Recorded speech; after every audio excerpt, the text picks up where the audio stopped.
Friends, welcome back to Sweety's kitchen. आज किसी चटपटा खाइबा इच्छा है तो चटपटारे मत बुट चला खाइबा इच्छा थिला तो मुझे बुट चला बनाऊँगी। बुट को पानी रे भिजे नौची।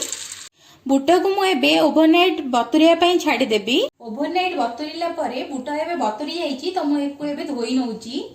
बुट को भलसे धोई सारा प्रेसर गोटे स्पून लुण, हाफ टेबल स्पून हल्दी पाउडर ऐड करुची। एटी मु गोटे ग्लास रो पानी ऐड करुची। हाई फ्लेम रे बुट को मु एबे दुईटा सीटी हबा पर्यंत छाड़ी देबी।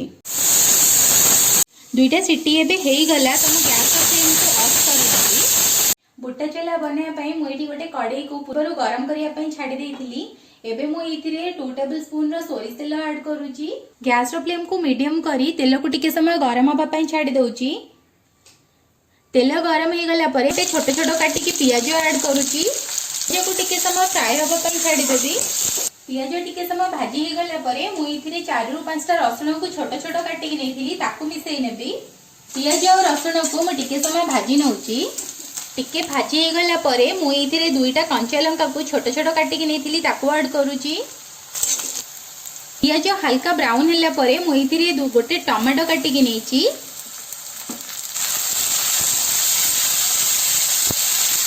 मु एबे टिके लूण ऐड कर दउची।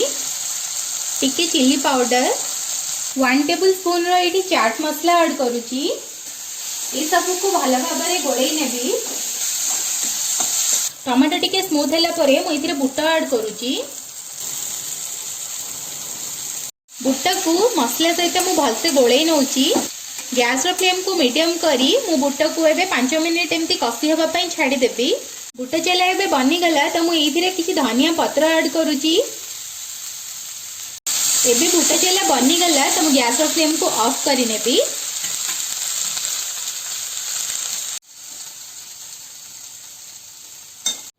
मोर एबे चटपटा बुट चला बनी की रेडी हो जाइए। एटा तो बहुत ही यम्मी लगे। आपण एको घरे ट्राई करंतु। केमती बनिला मते कमेंट करंतु। भलो लागिथिले मो चैनल को लाइक एंड सब्सक्राइब करंतु।